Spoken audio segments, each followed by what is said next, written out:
What's up, everybody? Welcome to another episode of Tech Backstage. I'm your host, Eddie Hudson, here with Edward Beltran, the CEO of Fierce Inc. How you doing, Edward?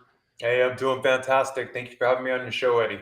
Yeah, thanks for being here, man. We appreciate you taking the time out of your day to sit down and talk with us. So you're in Phoenix, right? A little bit hot there right now. Yeah, a little bit. Dry heat, though. Yeah, dry. I like the dry heat. I can't. Humid heat's when it starts to get a little bit unbearable for me. Yeah, But you, yeah, you I can't like escape Yeah, it. for sure. Beautiful. Cool. So, hey, real quick, before we jump into the topic and talking about, mentally fit workforces, love to just give the viewers and the listeners, a little bit of backstory on you. So could you tell us a little bit about yourself? CEO of Fierce, but maybe some of your origin story, how you got from, where you were to where you are today. Yeah, absolutely. Thank you for asking. So, I'm originally from San Jose, California, in the Bay Area. I graduated high school in '96. I went to a school on the east side of San Jose, and I literally saw what became like the tech boom right before my eyes, the landscape changing. Everything was about technology. People coming out of high school just doing some phenomenal things back then, if you remember. But then we also had the bust, as you recall. So even though I was so passionate about it and inundated with technology and what could be possible, I also, coming from a more limited background, wanted to take a more traditional approach, if you will. So I got my undergrad education, bachelor degrees in accounting and computer information systems, and I followed that more traditional route, if you will, going through public accounting, and then realizing that I didn't know a lot. So I went back and got my MBA at Michigan and continue to focus on kind of like finance and entrepreneurship, if you will, always wanting to go back to those origins, that passion that I had. And so when it was time for me to look for another opportunity in 2017, I sat back and I found Fierce. And I said, this is just a phenomenal company. It was founded by Susan Scott of her best selling book, Fierce Conversations, which sold over 1 million copies. And there was one Wow. sentence, Eddie, that got my attention. And it said, what conversation or conversations have you missed to get you where you're at today? And I loved it because I had the opportunity to see great leadership and not so great leadership. I had an externship with Warren Buffett and I started working in smaller companies. I started seeing insecure leaders and it just really resonated with me. Yeah, no, that's great, and I think that's super important to actually start talking about some of the stuff that we're going to talk about a little bit later on in this podcast. But I always love the phrase "you don't know what you don't know," right? And in order for you to be a good leader, you need to have good examples of leadership to I guess model your own leadership after, right? So Mhm. that's great, and I think it's awesome that it led to you actually becoming the CEO of the company, right? Because I have to imagine that great leadership at Fierce is what really drove you to be motivated to actually work there, which in turn kind of got you to where you're at today, right? Oh, that's exactly correct. And also looking at a traditional industry of leadership and development, right? We've all been through these scenarios where something pops in your calendar and you go for hours or days on end of training and really just thinking through how do you disrupt this industry? How do you make things more palatable for the masses? And so that was what I was brought on board to do was to think through digital innovation. Mm-hmm. And that's thankfully what had the opportunity to do as CEO, CFO initially and then CEO. Awesome. And so this is like super important to highlight as well because and we'll talk again here in a minute about Pulse, but Fierce isn't just a technology company. And you guys have been around, like you're not just a startup. You guys have been around 20 plus years, something like that, right? That's So correct. you want to talk a little bit, just give us kind of a high level overview of what Fierce is and what you guys are known for? Yeah, absolutely. So again, based off the best-selling book Fierce Conversations by Susan Scott, sold over 1 million copies.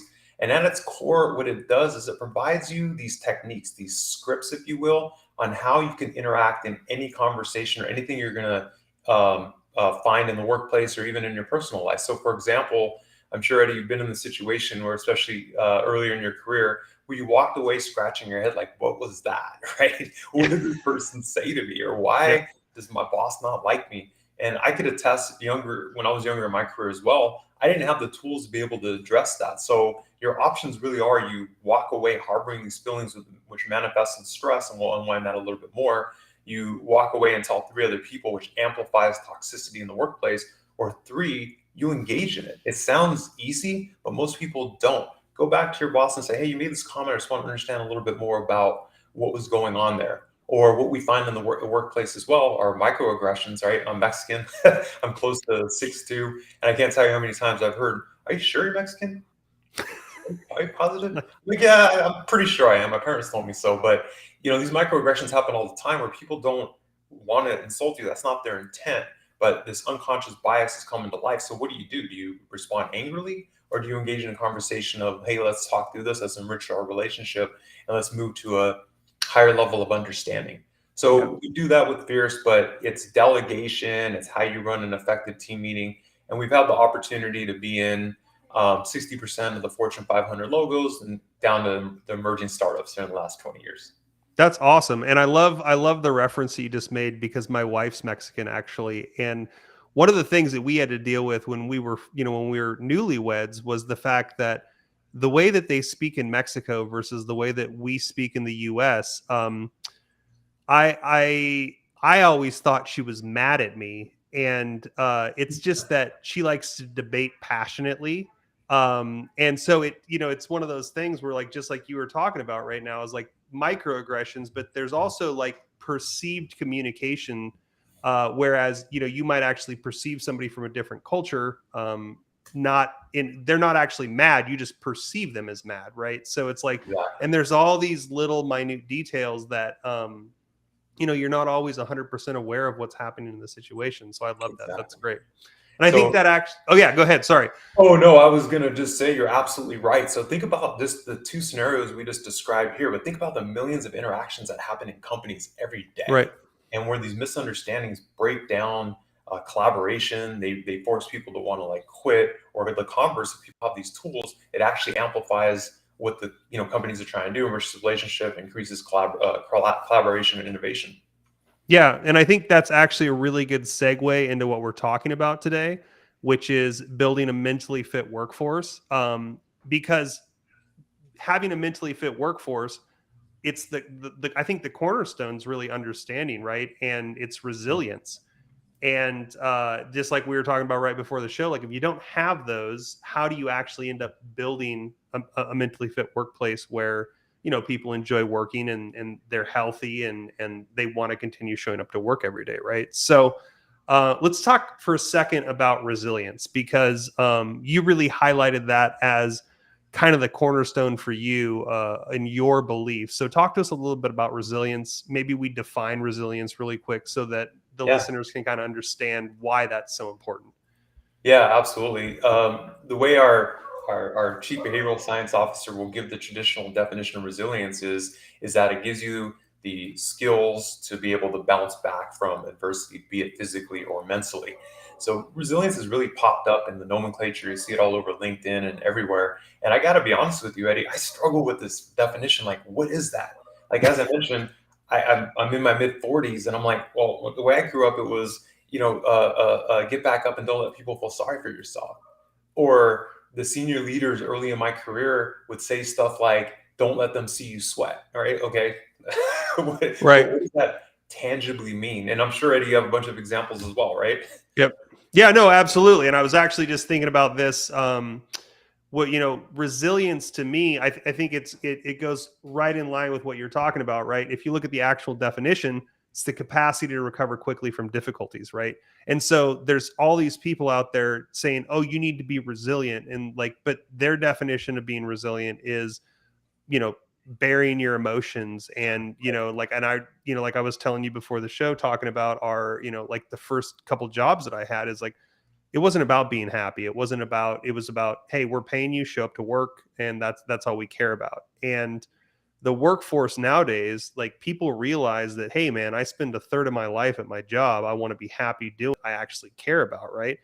But there's actually a saying that I hear a lot, and I don't 100% believe it. You can probably relate to this as well, but there's people out there that say, hey, do what you love and you won't work a day in your life. And I have to tell you, like, I do what I love, but there's days that it feels like work. You know what I mean? Yeah, right. And that's the thing, is like, even though you're doing something that you're passionate about, you're still going to encounter tough situations. if you're not encountering tough situations, I would challenge you to ask, do you really feel like you're, like you're striving and making forward progress? Because if you're not encountering, any sort of pushback, or you're not actually encountering tough situations, right? Like, I don't think you're actually out there challenging yourself to get out of your comfort zone. And that's where the resilience comes in, right? Because you can love what you do, but you're still going to have days where it's hard, right? Hmm. Yeah. Exactly. And I'd like to dissect resilience a little bit deeper here in Yeah. 1 second, Eddie, because there's some data that came out of HBR that's just phenomenal. But I want to extend what you're saying because I think it's so important. So, like I said, the way we came up, like you never talked about mental health. It never came up, right? Nope. Wellness, forget about it. Yep. And and then yeah, to your point, it's important that we understand that as leaders because the new generations are requiring it as part of what they consider kind of work, if you will, and and be an empathetic leader as well. So it's super important for us to be able to do that. So I totally agree with what you're saying.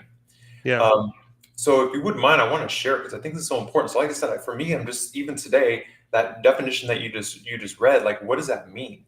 And so there was an HBR article that came out. Happy to share with your audience, but they asked the question, what is the biggest drain on resilience at work? And there's about 6 or 7 top ones that popped out, but I'll share with you the top 3. The first one is when I'm managing difficult relationships or politics in the workplace. 78 respondents answered yes to that. The second Wow. one, yeah, the second one is when the volume or pace of work stretches me to my limit. We could all identify that. 70% of respondents said yes to that. And the next one up I'll share is when I feel I'm being criticized personally. 60% of respondents said yes to this. Now, the reason I love this, Eddie, is because these are the tangible things that happen in the day in and day out interactions in a workplace and all your companies at home that tax your resilience. So, okay, I get bouncing back, but underneath that, here's what's happening. And the reason why that's important is because now we can teach skills to help people learn how to address these in a productive manner. So when I'm managing difficult relationships and politics in the workplace, is being able to provide feedback, confront when necessary, being able to hold people accountable. And the last statistic I want to share with you why this is so important is self-awareness. And you touched upon this, Eddie. The data says that 95% of people believe they're self-aware, but 10 to 15% really are. I mean, that's staggering, Yeah. right? Yeah. It's a huge gap in like what's actually perceived as self-awareness versus what people actually think is going on. Yeah, Yep. I agree. And the other reason why that's important too, Eddie, to your point is that if you accept that statistic, then you're more empathetic or understanding when you have these interactions in the workplace. So instead of me immediately saying, that Eddie, he doesn't like me, he's a mean guy, he's just trying Yep. to cause drama. If I accept that statistic, the probability of you being not self-aware is pretty high. So if I accept that statistic, then I engage you in a conversation that enriches the relationship. Hey, Eddie, here's a couple of things that we interacted on that you said that impacted me a certain way. In which case, the science says you would say, I wasn't aware of that. Thank you. Thank you for Yeah. bringing that to my attention. Yeah, no, and I love that. I think that the statistics that you just read off are huge. I mean, you're talking about 3/4 of of people responding to the surveys are saying that these things are impacting them in the workplace, right? I mean, that's 3 out of 4 people. I mean, wow. Like I didn't even know it was that high. I mean, I definitely knew that it was happening, but that's kind of a staggering number, right? That's way more than the majority. So I guess one of my questions for you is, first and foremost, let's talk a little bit about how do you combat these things, right? Because you're talking about self-awareness, right? So part of it, if we're talking about, like, let's talk about you and me in a situation for a second. It's like part of it's me being able to receive that feedback or be Right. resilient to those tough, those tough situations. But I have to imagine part of that's also you actually were talking about empathy a short while ago for whoever's kind of, I don't want to say dishing out the bad news or anything, but for anybody that's in a, hey, I need to give feedback to a situation or to an employee, or I need to address an issue that we're seeing, they need to be able to communicate that in an effective way, in an For sure. empathetic way, because so often somebody's going to communicate somebody or something, and somebody's going to take it personally. So how how does that look as far as, or at least from your guys' perspective, how do you guys help in handling both sides of the situation? Yeah, absolutely. So I'll start on the easiest side, which is the person taking the ownership to provide feedback, because that's the way people become self aware. That's the way you enrich the relationship. And as I said, science shows that most people aren't self aware, right? So the best way to do it is to focus on observable behaviors, not generalities. So, for example, if I just came in and said, hey, you're hecka negative in that meeting, like that's a different approach versus Eddie, I noticed in this meeting you mentioned a couple of things that didn't sound as positive as they could have. I think it had an impact on the meeting itself and the tone. Like, let's talk about that. Hmm. Very different approach. In which Right. case, you're leaving the door open to talking about those observable behaviors, and for you as the receiver to say, I apologize, I didn't realize it. I had a difficult conversation with one of my employees who told me we weren't getting our numbers beforehand, so I just wasn't in the right frame of mind. But thank you for telling me. I'm going to be aware of that in the next meeting we go to.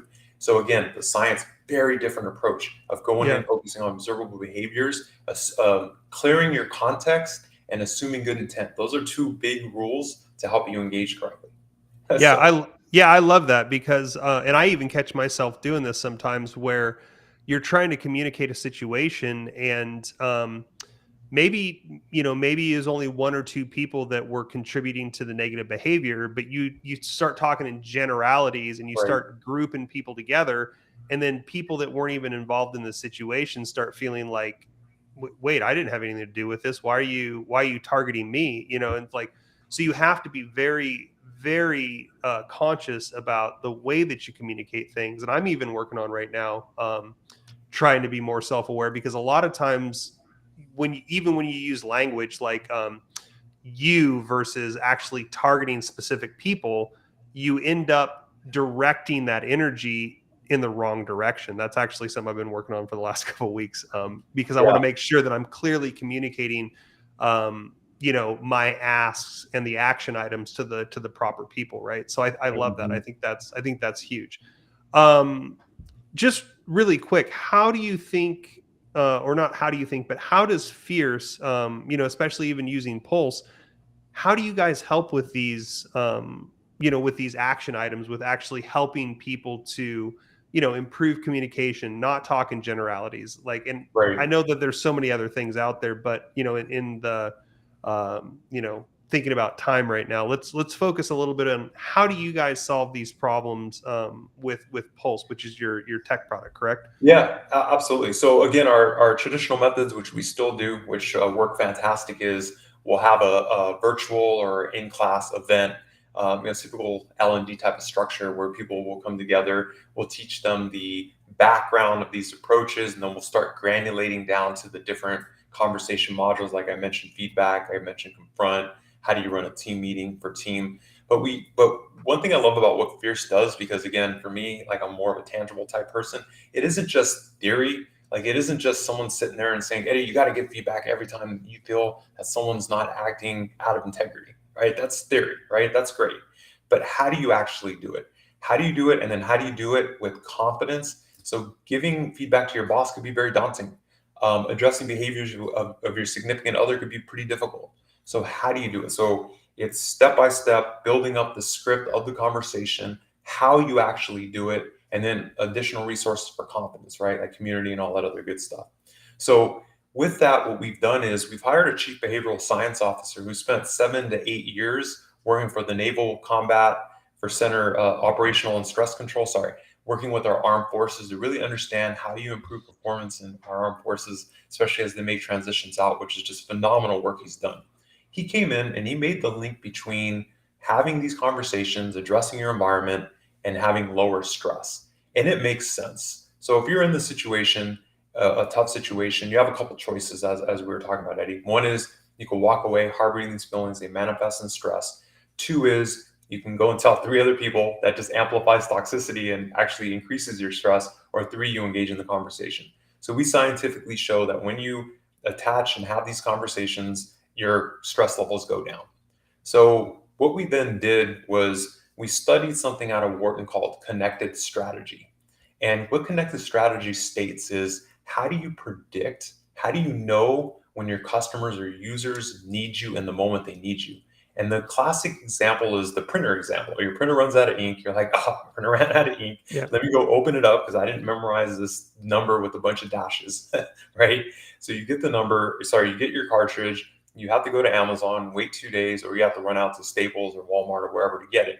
It's a pretty big ordeal. So a connected strategy would be where your printer knows exactly when you need it, and that cartridge is at your doorstep right when you need it, not a month ahead of time, which you'll probably throw it in a drawer like I would and forget about it.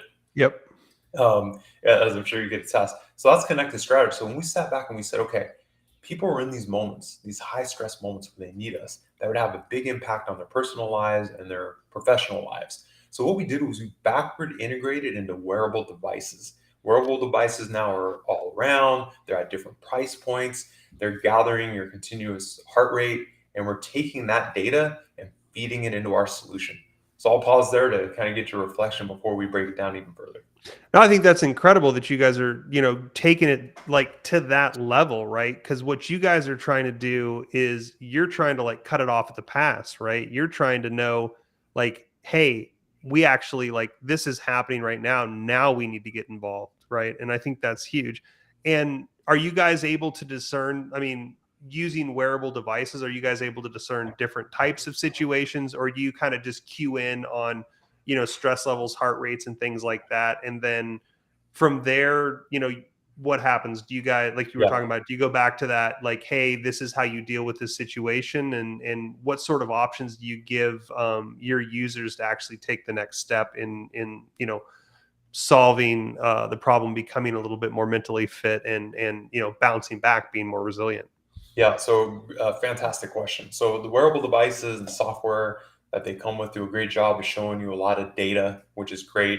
What we're doing is we're taking that continuous heart rate and we're running it through our algorithms to be able to classify the levels of stress. So instead of throwing a lot of data, I'm a data junkie. I'm a I wearable. love it. Love it. Yeah, right. But for some people, though, Eddie, a lot of them, the feedback that we get from our users is, "What's the punchline? What do I need to what do I need to know, and what do I need to do?" Right, which I appreciate as well. So what we've done is we made it simple. We created 4 categories of stress that are based off the user's own baseline of data. And the idea is to focus on your highest event, your number 4 event. But here's the clincher. If I said to you, Eddie, hey, 2 days ago, you had your highest stress event at 2 p.m., you're going to sit there and say, I don't know where I was at 2 p.m. You're going to have to think really hard, right, to think through that. So what we've done is we've also integrated Outlook and Google Calendar data as well as GPS. So you'll see with that event a lot of metadata, like, oh, I was actually interfacing with one of my partners at that time. Oh, and now that I look at this data, every time I've interfaced with this particular person in the last 2 weeks or whatever, my stress level also rose. So what it is that's meant to solve that self-awareness piece. Like, this is having a real biological impact on you, but then more importantly, being able to explore what is happening. We've had a lot of tension because of this. Okay, great.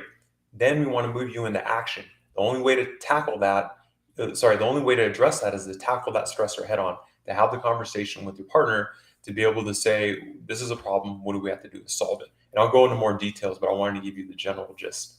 Yeah, and I love that too, because one of the things that, or at least from my perspective, one of the things that really makes problem solving difficult and makes communication difficult is finding out about things weeks after they happen, right? Because if you're gonna solve something, the best time to do it, in my personal opinion, is when it's fresh in your mind, right? And so what you guys are doing is you're allowing the user to have insight, well, I guess not just like in the moment, but also to be able to look back and reflect and say, hey, you know what, this is actually turning into a pattern that you probably need to address. But I love that because the things that I think lead to inefficient problem solving is when you start figuring it out weeks or months after it happened, because then it's not fresh in your mind. And I love that you're able to integrate Google Calendar in that as well, and Outlook, because that actually gives the user insight into what they were doing at that time. I think that's huge. That's incredible. I love that. So we're coming up on about 5 minutes. What I'd like to do is I'd like to transition a little bit about what we're talking about now. I could talk about this for hours. And I think the work that you guys are doing right now is really great. And I think it 100% leads to helping build more mentally fit workforces. But I want to transition a little bit, and I want to start looking a little bit more forward thinking, right? So these are the problems that you guys are solving right now, but what are you excited about for the future of tech? What's sort of the roadmap, not just for Fierce and Pulse, but for the space that you guys are in right now? What are the things that you're excited about, and what are the what's the future tech that's going to influence not only your roadmap, but the entire sector that you're in right now? Yeah, absolutely. Thank you for that, Eddie. As I opened up, I'm really passionate about being able to make things as palpable as possible. Some people like theory and want to be in, a classroom and learn frameworks, which is great. Others want to get to the punchline, hence going to YouTube and looking at a video for 5 minutes. Here's how I do this right now. I feel that leadership skills or people's effectiveness in the workplace is the same way. So how do we make it easier for people to consume what they need to be successful, especially for certain workers that can't be taken offline for hours or days on a time, like frontline workers or retail workers that are very critical touch points for customers. So what we've been doing, and I see this enhancing even more, is leveraging the metaverse. So the metaverse is just like a gaming environment. So anyone who's played a game, you're in a scenario, right? You're trying to survive and beat the level. I really see training continuing to go in that direction where people are actually able to navigate in in simulated scenarios where they're actually choosing the path. So instead of being a passive consumer of learning material, you're active. And the data shows from Accenture that these modalities increase learning retention by 73%. And it makes sense. Wow.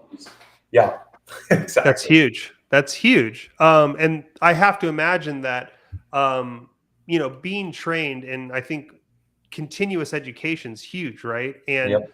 being able to put people in, I guess, what we could call a safe space, but to actually be able to go out and, train in these AR, VR situations. And I can even think about things like, maybe somebody who's working in a grocery store. Obviously, that's not necessarily what I would consider to be a high stress environment. But think about, people that work, in the fire department. Being able to actually train in an AR, VR, safe space where it's high stress in real life, but actually able to go through the motions, beforehand to understand it. That leads to more resilience, right? That leads to being better prepared for those situations when they arise. And I think I agree with you. I think that's really the next step. And then in not only in training, but in building employees and workforces that are more resilient to stress, that are enjoying what they do more, able to operate and produce more effectively as well.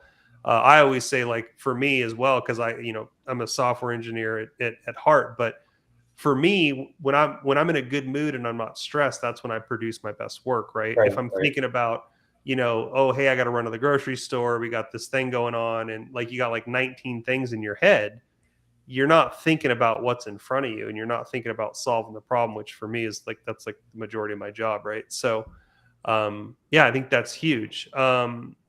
Edward, we're at time, but I'd like to thank you for being on the show. I love the topic, and I love what you guys are doing at Fierce, especially with Pulse. Looking forward to see what you guys are doing in the future, and what you guys are going to do with the metaverse. So thanks for being here. Well, thank you, Eddie, thank you for having me on. I'd be happy to come back and chat anytime.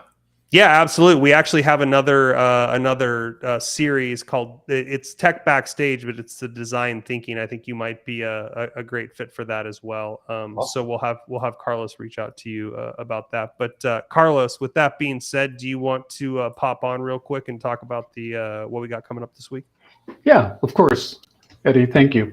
So we have one more show this week, and that is going to be with Vivek Garg, the Vice President of Engineering at TaxBit. So that's what we have this week.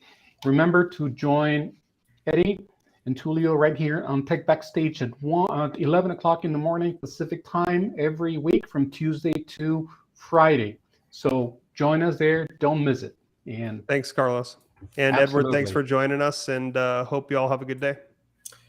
Thank you again, Carlos. Thank you again, Eddie. Thank Thanks, you. y'all.